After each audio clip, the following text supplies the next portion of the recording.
నమస్తే, welcome to tea news. బులెటిన్లో ముందుగా హెడ్లైన్స్ చూద్దాం. దుబ్బాక 100 పడకల ఆసుపత్రిలో ఎమ్మెల్యే ప్రభాకర్ రెడ్డి సమీక్ష. వర్షాకాలంలో తీసుకోవాల్సిన చర్యలపై చర్చ. భద్రాచలం ఏరియా ఆసుపత్రిలో పారిశుద్ధ్య కార్మికుల సమ్మె. 5 నెలల పెండింగ్ జీతాలు చెల్లించాలని డిమాండ్. లక్షెట్టిపేట మంచిర్యాల గ్రీన్ ఫీల్డ్ హైవేపై రైతుల నిరసన. పాత ప్లాన్ ప్రకారమే నిర్మించాలని డిమాండ్.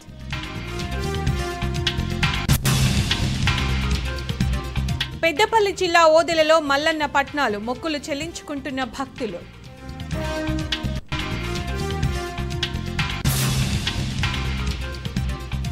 చురుగ్గా కదులుతున్న నైరుతి రుతుపవనాలు. రాష్ట్రానికి 5 రోజులు భారీ వర్ష సూచన.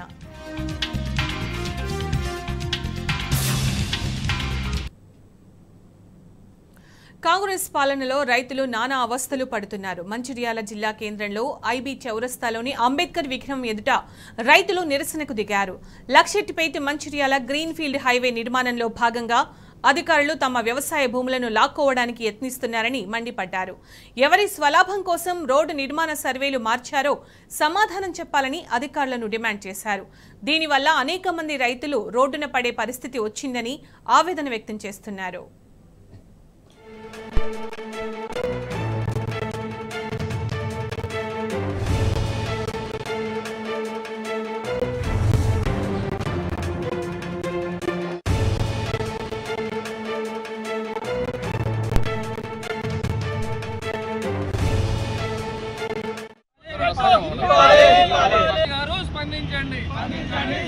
గ్రీన్ ఫీల్డ్ హైవే బాధితులు ఇవాళ ఆజీపూర్ మండలం కానీ లక్షపేట మండలంలో ముప్పు బాధితులు మరి ఏదైతే ఇదివరకే ఎల్లంపల్లి ప్రాజెక్టులో మరి ముప్పు బాధితులుగా మరి భూములను కోల్పోయినరు, మళ్ళీ కూడా ఈ గ్రీన్ ఫీల్డ్ హైవేలో మరి అదే ముప్పు బాధితులు మళ్ళా వాళ్ళే భూములు కోల్పోతున్నారు. కాబట్టి మరి ఏదైతే రైతులు మరి భూమిని దున్నుకొని బతికే రైతులు మరి ఈరోజు రోడ్డున పడే విధంగా మరి ఈ భూములను కోల్పోతున్నారు. కాబట్టి ఇంతకుముందు ఏవైతే గ్రీన్ ఫీల్డ్ హైవే మొదట దాన్ని సర్వే చేసినరో అదే విధంగా అదే గ్రీన్ ఫీల్డ్ హైవేను మరి ప్రభుత్వము అదే పని జరగాలి. లేనట్టయిందే ఉంటే రైతులందరూ కూడా మరి ఈ యొక్క ఇదివరకు ఎల్లంపల్లి ముప్పులో మునిగిపోయిన బాధితులయ్యే కాబట్టి మరి వాళ్లకు ఒక్క గుంట భూమి కూడా లేని పరిస్థితిలో మరి రోడ్డు మీద పడే అవకాశం ఉన్నది. కాబట్టి మరి కేంద్ర గవర్నమెంట్ కానీ స్టేట్ గవర్నమెంట్ కానీ మరి ఈ యొక్క రైతుల బాధను అర్థం చేసుకొని మరి ఈ యొక్క గ్రీన్ ఫీల్డ్ ముప్పు బాధితులను మరి వీళ్ళ యొక్క బాధలు అర్థం చేసుకొని ఈరోజు ఎర్రటి ఎండలో అంబేద్కర్ సాక్షిగా మరి ఈరోజు అంబేద్కర్ ముందు నిరసన తెలపడం జరిగింది. ఏదైతే రైతుల మీద దయ ఉంచి ఈరోజు మరి మన ఎమ్మెల్యే ప్రేమ్ సాగర్ రావు గారు కానీ పెద్దపల్లి నియోజకవర్గం పార్లమెంటు సభ్యులు గడ్డం వంశీకుమార్ గారు మరి ఈ యొక్క రైతుల బాధను అర్థం చేసుకొని ఈ యొక్క గ్రీన్ ఫీల్డ్ హైవేను వెనుకకు తీసుకోవాల్సిందిగా రైతు సంఘాల తరపున మేము విజ్ఞప్తి చేస్తున్నాం. కాంగ్రెస్ పాలనలో రైతులు అష్ట కష్టాలు పడుతున్నారు. అమ్మిన పంటకు ప్రభుత్వం డబ్బులు చెల్లించకపోవడంతో చిన్నో రైతు ఆత్మహత్యకు పాల్పడ్డాడు. మంచిర్యాల జిల్లా నిన్నెల మండల కేంద్రంలోని ఎంపీడీఓ కార్యాలయంలో జనార్దన్ అనే రైతు పురుగుల మందు డబ్బాతో హల్చల్ చేశాడు. నెల రోజుల క్రితం ఐకేపీ కొనుగోలు కేంద్రంలో తాను అమ్మిన మామిడికాయలకు డబ్బులు రాకపోవడంతో బాధితుడు ఆవేదనకు లోనయ్యాడు. దీంతో ఎంపీడీఓ కార్యాలయంలోని ప్రజావాణిలో వెంటనే తనకు డబ్బులు చెల్లించాలంటూ డిమాండ్ చేశాడు. లేదంటే పురుగుల మందు తాగుతానంటూ ఆవేదన వ్యక్తం చేశాడు. మామిడికాయ మేము 35 రూపాయలతోటి కాంటా చేసి ఇస్తాను వాళ్ళు మేము మినిమం దాదాపు 4 బొలోల కాయ ఇచ్చినాము. ఇస్తే ఇప్పుడు వాళ్ళు మాకు అక్కడ తక్కువ రేట్ ఇచ్చారు, మేము 28 కట్టిస్తాం అది అని చెప్పి ఇప్పుడు మాకు నెల రోజుల పండి మామూలు తిప్పుతారు రేపు మా పని, మాకు డబ్బులు ఇవ్వడం లేదు. ఇప్పుడు తీరా ఆఫీస్కి వచ్చి మేము ఆల్రెడీ మందు డబ్బు పట్టుకొని వచ్చిన వాళ్ళు ఫోన్లు బిజీ వాళ్ళే మాట్లాడుకుంటారు తప్ప మరి మాకు కరెక్ట్ క్లారిటీగా మాకు ఇంత ఇస్తామని మాకు క్లారిటీగా మాకు ఏం చెప్తలేదు. తీరా ఇప్పుడు ఫోన్ చేసేసరికి అత్తాము ఇప్పుడు వస్తాను గంట వరకు వస్తా గంటన్నర వరకు వస్తా అని చెప్పంటారు. మేము వచ్చి 2-3 గంటలు అవుతుంది. ఇక్కడ ఆఫీసులో వచ్చే వరకు ఎవరు లేరు. మా పరిస్థితి ఏంది, ఇప్పుడు మా 35 రూపాయలు కట్టితేనే తీసుకుంటామని చెప్పి మేము సిద్ధంగా ఉన్నాం. ఇవాళ ఏ టైమైనా మంచి ఈయన మందు డబ్బాలు ఆడుకొని వచ్చి ఈయనే ఉన్నాం. మేము ఇవాళ నైట్ ఇక్కడ పడుకున్నా మంచిది. ఎట్లా మాకు డిక్లేర్ కానీ మాత్రం ఈ నిజం 1,10,540 రూపాయలు రావాలి. నాకు 1,10,540 రూపాయలు రావాలి. వీటి కోసం ఇప్పుడు వారం నుంచి మాకు 2 రోజుల తర్వాత అన్నారు. 2 రోజుల తర్వాత ఫోన్ చేస్తే ఎవరు రెస్పాండ్ కావట్లేదు. చీరగేడికి మేము మందుడా పట్టుకొని వచ్చినాం ఆఫీస్కు. వచ్చినా కానీ మాకు ఆఫీసులో ఎవరు లేరు ఇక్కడ. మాది మా పరిస్థితికి రైతులది.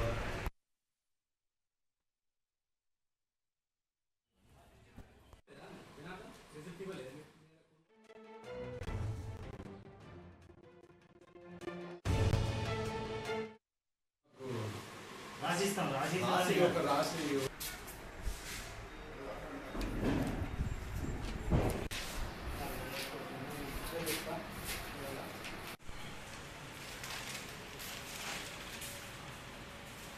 तो दी दिनों जमा दे दिनों दी ठीक फुड़ के बस्ता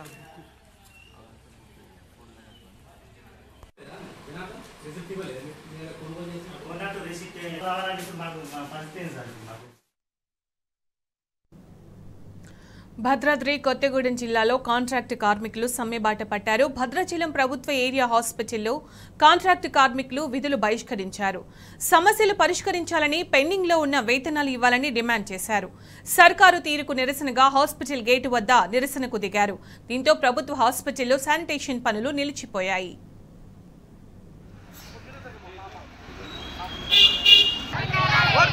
కార్మికుల ఐక్యత భద్రాచలం ప్రభుత్వ ఆసుపత్రిలో పనిచేస్తున్నటువంటి కాంట్రాక్ట్ అవుట్సోర్సింగ్ ఇట్లాంటి ఎక్కడెక్కడనో చూడు.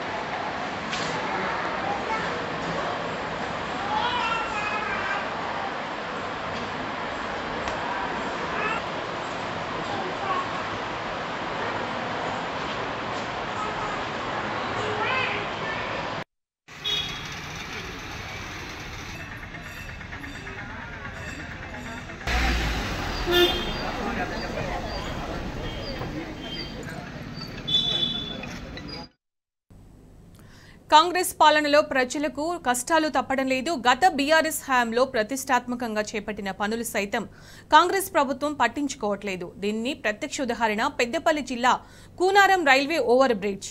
నిత్యం వందలాది రైళ్ల రాకపోకలతో రైల్వే గేటు ఎప్పుడూ మూసి ఉండడంతో స్థానిక ప్రజలు తీవ్ర ఇబ్బందులు పడుతున్నారు.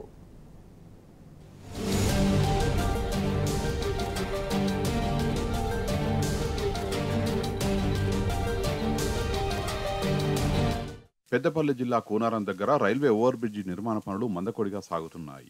గతంలో ఆర్ఓబి నిర్మాణానికి కేంద్ర రాష్ట్ర ప్రభుత్వాలతో పాటు రైల్వే శాఖ గ్రీన్ సిగ్నల్ ఇచ్చింది. అందుకు అనుగుణంగా గత బీఆర్ఎస్ ప్రభుత్వం ఆర్ఓబి నిర్మాణానికి 119 కోట్ల రూపాయలు కేటాయించింది. బీఆర్ఎస్ సర్కారు హయాంలో శరవేగంగా జరిగిన పనులు ప్రస్తుతం నత్తనడకన సాగుతున్నాయి. దీంతో ఇక్కడి ప్రజల రాకపోకలకు తీవ్ర అంతరాయం కలుగుతోంది. నా పేరు ధనంజయ రెడ్డి, మాది శ్రీరాంపురం పెదరాత్పల్లి. ఇక్కడ ఇండియన్ మిషన్ స్కూల్ కరెస్పాండెంట్గా చేస్తున్నాను. మేము రెగ్యులర్గా రాత్పల్లి శ్రీరాంపురం వెళ్తుంటాను. దారిలో ఇంతకుముందు బ్రిడ్జ్ లేకపోతే మాకు 40 నిమిషాలు 50 నిమిషాలు కూడా పట్టిన రోజులు ఉన్నాయి. 4-5 ట్రైన్లు పోయేదాకా ఇక్కడ చిక్కుబడి ఉంటున్నాము. చాలా ఇబ్బందిగా ఉంది. ఈ బ్రిడ్జి త్వరగా కావాలని కోరుకుంటున్నాము. బ్రిడ్జి ప్లానింగ్ అంతా బాగుంది. త్వరగా ముగిస్తే ఎంతో ఉపయోగకరంగా ఉంటుంది. ముఖ్యంగా ఎమర్జెన్సీ వెహికల్స్కి 108కి అట్లాంటి వాటికి కూడా చాలా మేలు చేసిన వారు అవుతారు. త్వరగా కంప్లీట్ చేయాలని కోరుకుంటున్నాను. బీఆర్ఎస్ ప్రభుత్వంలో 4 నెలల్లోనే పెద్దపల్లి వైపు పనులు పూర్తయ్యాయి. కానీ ఇప్పుడు కాంగ్రెస్ నాయకులు పట్టించుకోకపోవడంతో కూనారం వైపు పనులు ఆగిపోయాయి. ఇక్కడ రైల్వే లైను దేశ దక్షిణ భారతాన్ని ఉత్తర భారతంతో అనుసంధానం చేయడంలో ప్రధానమైనది. ప్రతి 10 నిమిషాలకు ఒక రైలు వెళ్లడంతో నిత్యం రైల్వే గేటు వేయాల్సి వస్తుంది. దీంతో రోడ్డుపై వెళ్లే వాహనదారులు గేటు ఎత్తే వరకు వేచి చూడాల్సి వస్తుంది. ఉద్యోగాలు, స్కూళ్లు, ఇతర పనులకు వెళ్లే వారికి ఈ గేటు చాలా ఇబ్బందిగా మారింది. ముఖ్యంగా అంబులెన్సులకు కూడా ఈ గేటుతో సమస్య వస్తోంది. ఈ వంతెన అందుబాటులోకి వస్తే కాల్వ శ్రీరాంపూర్, జమ్మికుంట, వరంగల్ వెళ్లే వారికి ప్రయాణ దూరం కూడా తగ్గుతుంది. నా పేరు బొంకూరి శ్రావణ్. కూనారం రోడ్డు అభివృద్ధిలో భాగంగా బ్రిడ్జ్ చేయటం అనేది చాలా సంతోషకరమైనటువంటి విషయం. ఇంతకుముందు ప్రభుత్వాలు ఎప్పుడూ నిర్ణయించలేనటువంటి విషయాన్ని ఈ ప్రభుత్వం చేసి చూపించింది. ఇది కూడా 5 ఏళ్ల క్రితం ఎమ్మెల్యే మనోహర్ రెడ్డి గారు మీకు బ్రిడ్జి ఇస్తా, మీ కష్టాలన్నీ తీరుస్తా అని చెప్పేసి మాటిచ్చి మరి అక్కడి నుంచి పైనుంచి శాంక్షన్ చేయించుకొని వచ్చినందుకు ఆయనకు వందనాలు, కృతజ్ఞతలు. ఈ విషయంలో గంటల తరబడి మేము నిలబడి అనేక సార్లు మేము ఇబ్బందులు పడి చాలాసార్లు మేము ఇక్కడ రాస్తారోకోలు ధర్నాలు చేశాం. కానీ ఎప్పుడు గాంధీ ఎమ్మెల్యే గారు ఒక్కసారి వచ్చి ఈ కూనారం రోడ్డు పరిస్థితిని చూసి ఆయన సమీక్షించి మీకు ఫ్యూచర్లో ఖచ్చితంగా ఇక్కడ బ్రిడ్జి మేము వేసి మేము మా ప్రభుత్వాన్ని నిలబెట్టుకుంటాం, మీకు ఇచ్చిన మాటను మేము నిలబెట్టుకుంటామని చెప్పి ఆయన చేసిన విధానాన్ని బట్టి ఆయన కృతజ్ఞతలు. బీఆర్ఎస్ ప్రభుత్వం ఉండటం అనేది చాలా ముఖ్యమైన విషయం. అభివృద్ధి కావాలనంటే బీఆర్ఎస్ ప్రభుత్వమే రావాలి. అది రైతులకైనా కానీ ఇటు డెవలప్మెంట్ విషయంలో కానీ గత ప్రభుత్వాలు ఏమి చేయలేదు, కానీ జబ్బలు చరుచుకున్నాయి. కానీ ఈ ప్రభుత్వం చేసి చూపించింది. రామగిరి రమేష్, గురంపల్లి నివాసుడును. మా గురంపల్లి నుంచి 10 నిమిషాల త్రోవ జరిగే క్రమంలో ఆర్ఓ బ్రిడ్జి కంప్లీట్ కాకుండా ప్రజలకు కానీ మాకు కానీ ప్రతిరోజు ఇబ్బంది అవుతుంది. గంటల తరబడి వెయిట్ చేయాల్సి వస్తుంది. అటువంటి ఇబ్బందిని వీలైనంత తొందరగా ఈ గవర్నమెంట్ అయినా ఖతం చేసి తొందరగా పూర్తి చేసి ప్రజలకు అందుబాటులో తీసుకురావాలని కోరుకుంటున్నాం. ఇక్కడ 5 నిమిషాలకు ఒక రైలు వస్తూ ఉంటుంది. ఒకసారి గేటు వేస్తే సుమారు అర్ధగంట దాకా వేచి చూడాల్సి వస్తోందని స్థానికులు చెబుతున్నారు. పెద్దపల్లి జిల్లాలో 3 ఆర్ఓబీలు, 3 ఆర్యూపీలను అప్పటి ప్రభుత్వం మంజూరు చేసింది. నిధులు విడుదలైనా పనుల్లో జాప్యం జరుగుతోందని జనం ఆవేదన వ్యక్తం చేస్తున్నారు. కాంగ్రెస్ ప్రభుత్వం వచ్చిన తర్వాత అభివృద్ధి నత్తనడకన సాగుతోందని మండిపడుతున్నారు. పెద్దపల్లి నుండి కూనారం వెళ్ళే మార్గం ఏదైతే ఉందో మరి అప్పుడు ఉన్నటువంటి గవర్నమెంట్ టీఆర్ఎస్ గవర్నమెంట్ గౌరవ మాజీ ముఖ్యమంత్రి కేసీఆర్ గారు మరియు పెద్దపల్లి మాజీ ఎమ్మెల్యే దాసరి మనోహర్ రెడ్డి గారు ప్రతిష్టాత్మకంగా తీసుకున్నటువంటి ఈ పెద్దపల్లి నుండి కూనారం అలాగే వరంగల్కు వెళ్ళే మార్గం ఇది. ఇక్కడ ఉన్నటువంటి పబ్లిక్ బాగా ప్రాబ్లం అవుతుంది కాబట్టి ఈ ఫ్లైఓవర్ను వాళ్ళు శాంక్షన్ చేయించడం జరుగుతుంది. ఇది దాదాపు 2 సంవత్సరాల కిందట ఇది శాంక్షన్ చేయించి వర్క్ చేయడం స్టార్ట్ అయింది. అప్పుడు టీఆర్ఎస్ గవర్నమెంట్ ఎప్పుడైతే ఉందో అప్పుడు టకాటక్ పనులు జరిగినాయి. మరి ఇప్పుడు ఏదైతే ఈ కాంగ్రెస్ గవర్నమెంట్ ఉందో మరి ఆ గవర్నమెంట్లో ఇప్పుడు పనులు చక్కగా జరుగుతలేవు.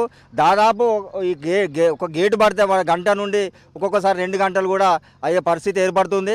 కాబట్టి ఇక్కడ పెద్దపల్లి ప్రజలకే కానీ అటు కూనారం వెళ్ళే ప్రజలకు కానీ బాగా ఇబ్బంది అవుతుంది. దీన్ని వెంటనే ఏదైతే ఈ ఫ్లైఓవర్ ఉందో దాన్ని వెంటనే మరి పనులు ప్రారంభించి పెద్దపల్లి ప్రజలకు మరి సేవ చేయాల్సిందిగా మేము విజ్ఞప్తి చేస్తున్నాం. నా పేరు మేకల్ కుమార్, మాది హనుమంతుడిపేట గ్రామం. నాకు హనుమంతుడిపేట నుండి పెద్దపల్లి రావడానికి 4 నిమిషాలు పడుతుంది. కానీ గేట్ పడడం ద్వారా మేము దాదాపు ఒక గంటన్నర 30 నిమిషాలు అట్లా ప్రతిరోజు మేము పెద్దపల్లికి వస్తాం. ప్రతిరోజు గేట్ దగ్గర ఆగాల్సి వస్తుంది. తెలంగాణ రాష్ట్ర ప్రభుత్వం ఏర్పడిన తర్వాత గౌరవ మాజీ ముఖ్యమంత్రి చొరవతో పెద్దపల్లి స్థానిక ఎమ్మెల్యే అప్పుడు ఉన్నప్పుడు దాసరి మనోహర్ రెడ్డి గారు దీన్ని ప్రతిష్టాత్మకంగా తీసుకొని ఈ ఆర్ఓబీ బ్రిడ్జిని శాంక్షన్ చేయించడం జరిగింది. అప్పుడు పనులు వేగంగా జరిగినాయి. ప్రభుత్వం మారిన తర్వాత ఈ కాంగ్రెస్ ప్రభుత్వం వచ్చిన తర్వాత ఈ అభివృద్ధికి నోచుకోవడం లేదు. ఈ బ్రిడ్జిని ఈ ప్రభుత్వ హయాంలోనన్నా కంప్లీట్ చేసి మా స్థానికుల సమస్యలు కొంతమేర తీరుతాయని చెప్పేసి మేము భావిస్తున్నాం. ఇప్పటికైనా రాష్ట్ర ప్రభుత్వం స్పందించి కూనారం ఆర్ఓబీ పనులు వేగంగా పూర్తి చేయాలని ప్రజలు డిమాండ్ చేస్తున్నారు. సామాన్యుల ఇబ్బందులు తొలగించాలని కోరుతున్నారు.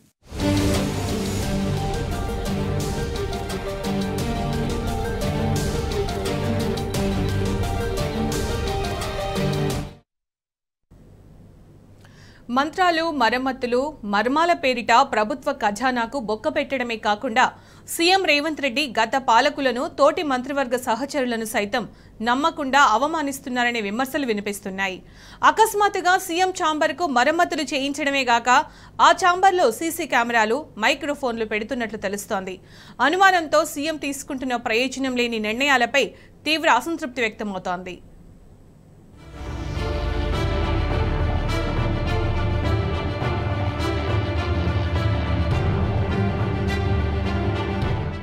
అనుమానం పెనుభూతం. తన నీడను తానే నమ్మని నైజం ఇతరులపై అపనమ్మకాన్ని రాజేస్తుంది.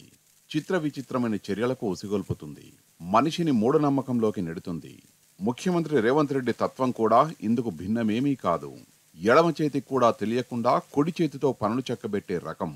అంతవరకు పర్వాలేదు, ఎవరికీ అభ్యంతరం ఉండాల్సిన అవసరమూ లేదు. కానీ నిత్య అభద్రత, ఆందోళనలతో కూడిన స్వభావం అభివృద్ధి నిరోధకంగా మారి అనవసర విషయాలపై దృష్టి సారించేలా చేస్తుంది. సచివాలయంలో సీఎం తలపెట్టిన పనులు కూడా అలాంటివేనన్న విమర్శలు వస్తున్నాయి.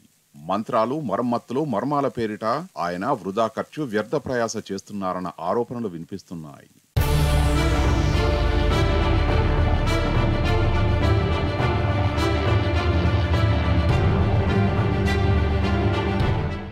ముఖ్యమంత్రి రేవంత్ క్యాబినెట్లో ఎవరిని నమ్మడయ్యా, కష్టం అని మొన్న మధ్య ఓ సీనియర్ మంత్రి వాపోయారు.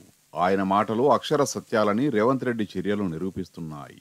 సచివాలయంలో ఆయన తలపెట్టిన పనులు ఆ సీనియర్ మంత్రి వ్యాఖ్యలను రూఢీ చేస్తున్నాయి. 6వ అంతస్తులోని తన ఛాంబర్లో సీఎం అకస్మాత్తుగా కొన్ని సివిల్ వర్క్స్ చేయిస్తున్నాడు. ఇందుకు రకరకాల కారణాలు వినిపిస్తున్నాయి. అందులో మొదటిది ఇతరుల పట్ల ఆయనకున్న అపనమ్మకం. కొత్తగా నిర్మించిన సమీకృత సచివాలయంలోని తన ఛాంబర్పై పాత సీఎం ఏమైనా నిఘా పెట్టారా అన్నది రేవంత్ అనుమానం. ఆ అనుమానం వచ్చిందే ఆలస్యం. ఆయన తన ఛాంబర్లో సీలింగ్, గోడల ప్లాస్టరింగ్, ఫ్లోరింగ్ అన్ని తీయించేశారట. ఏమైనా స్పై కెమెరాలు, మైక్రోఫోన్ల లాంటి పరికరాలు అమర్చారా అని తనిఖీ చేయించారట. వీటి సాయంతో గత ప్రభుత్వంలోని పెద్దలు ఎప్పటికప్పుడు తన కార్యకలాపాలను తెలుసుకుంటున్నారా, దృశ్యాలు ఏమైనా చూస్తున్నారా, సంభాషణలు ఏమైనా వింటున్నారా అనే కోణంలో ఆరా తీశారట. వినడానికి కొంచెం విడ్డూరంగా ఉన్నా ఇది ముమ్మాటికి నిజం అనేది సెక్రటేరియట్ వర్గాల ఉవాచ.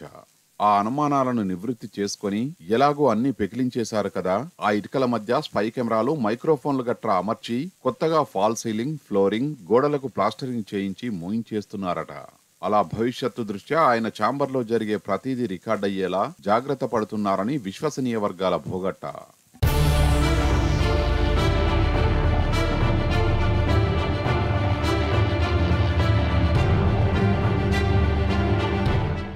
ఇక రెండో కారణం మూఢనమ్మకం. సీఎం రేవంత్కు సెంటిమెంట్లు చాలా ఎక్కువని సన్నిహితులు చెబుతుంటారు. అమావాస్య రోజు ఆయన అధికారిక కార్యక్రమాల్లో పాల్గొనరు, ఏ పనిని మొదలు పెట్టరు, అసలు సచివాలయానికి కూడా రారట. మొన్న సాధారణ ఎన్నికల మోడల్ కోడ్ ముగిసిన తర్వాత కూడా అమావాస్య రోజు ఆయన సెక్రటేరియట్కు రాలేదు, ఏ కార్యక్రమంలో పాల్గొనలేదు. ఇక ఆయన లక్కీ నెంబర్ 9. సో ఆయన వాహనాల కాన్వాయ్లో 9 కార్లు. ఆ కార్ల నెంబర్లు ఆల్ 9s కావడం యాదృచ్ఛికమేమి కాదు. అవి ఆయన మానసిక స్థితికి నిదర్శనాలనే సనుగులు వినిపిస్తున్నాయి. గమ్మత్తేమిటంటే ప్రభుత్వం ప్రకటించాల్సిన నామినేటెడ్ పదవుల సంఖ్య కూడా 54 ఉండేలా, అంటే టోటల్ 9 అంకె వచ్చేలా జాగ్రత్త పడ్డారంటే ఆయన సెంటిమెంట్ ఏ స్థాయిదో అర్థం చేసుకోవచ్చు.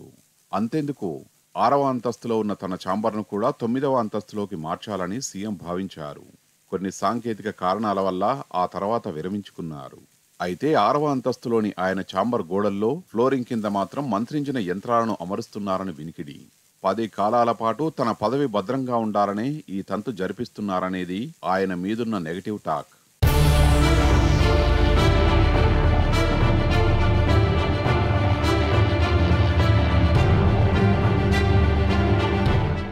ఇదిలా ఉండగా ఈ మధ్య సీఎం రేవంత్ రెడ్డి తూర్పు వైపు ఉన్న మెయిన్ గేట్ నుంచి సచివాలయంలోకి ప్రవేశించడం లేదు. వాస్తు ప్రకారం ఆ ద్వారం మంచిది కాదని ఎవరో సెలవిస్తే ముఖ్యమంత్రి ఆ గేట్ నుంచి ఎంట్రీ బంద్ చేశారని వినికిడి. అందుకు బదులుగా ఆయన పశ్చిమ ద్వారం గుండా లోపలికి ప్రవేశిస్తున్నారు. తిరిగి వెళ్లేప్పుడు నైరుతి ద్వారం నుంచి ప్రయాణం సాగిస్తున్నారు. ఆ మేరకు ఈస్ట్లో ఉన్న మెయిన్ గేట్కు తాళం వేయమని కూడా సెక్యూరిటీ అధికారులకు ఆదేశాలు అందాయట. మంత్రులు, అధికారులు, ఉద్యోగులు సైతం ఇక నుంచి ఈస్ట్ వైపు దారి వాడొద్దని హుకుం కూడా జారీ అయిందని వినికిడి. ముహూర్తాల లాంటి చిన్న చిన్న పట్టింపులనే గతంలో తీవ్ర స్థాయిలో విమర్శించిన రేవంత్ అధికారంలోకి వచ్చి తాను ముఖ్యమంత్రి అయ్యాక ఏకంగా మూఢనమ్మకాల బాట పట్టారనేది ఆయన మీద అభియోగం. మంత్రాలు, మరమ్మతులు, మర్మాల పేరిట ప్రభుత్వ ఖజానాకు బొక్క పెట్టడమే కాకుండా గత పాలకులను, తోటి మంత్రివర్గ సహచరుల్ని సైతం నమ్మకుండా అవమానిస్తున్నారనే విమర్శలు ఆయనపై వినిపిస్తున్నాయి.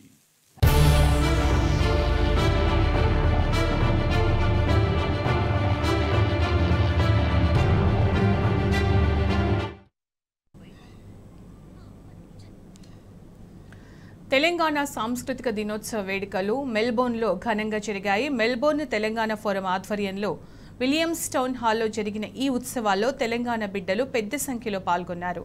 తెలంగాణ సంస్కృతి సాంప్రదాయాలను కళ్లకు కట్టారు. చిన్నారుల ఆటపాటలు అందరినీ ఆకట్టుకున్నాయి.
తెలంగాణ అవతరణ వేడుకలు అమెరికాలో నెలలకు ఘనంగా జరుపుకున్నారు. Telangana development forum Detroit chapter ఆధ్వర్యంలో జరిగిన వేడుకల్లో పెద్దలు పిల్లలు ఆడిపాడారు. బోనాలు, బతుకమ్మ ఆటపాటలతో హోరెత్తించారు. కార్యక్రమంలో టీడీఎఫ్ స్థానిక president Dhanaraju Chelimela, America TDF president doctor Bharat నరవేట్లతో పాటు పలువురు పాల్గొన్నారు.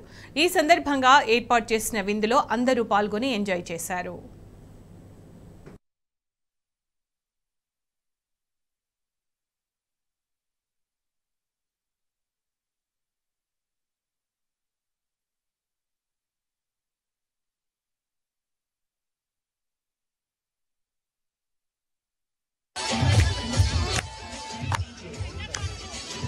Whistle whistle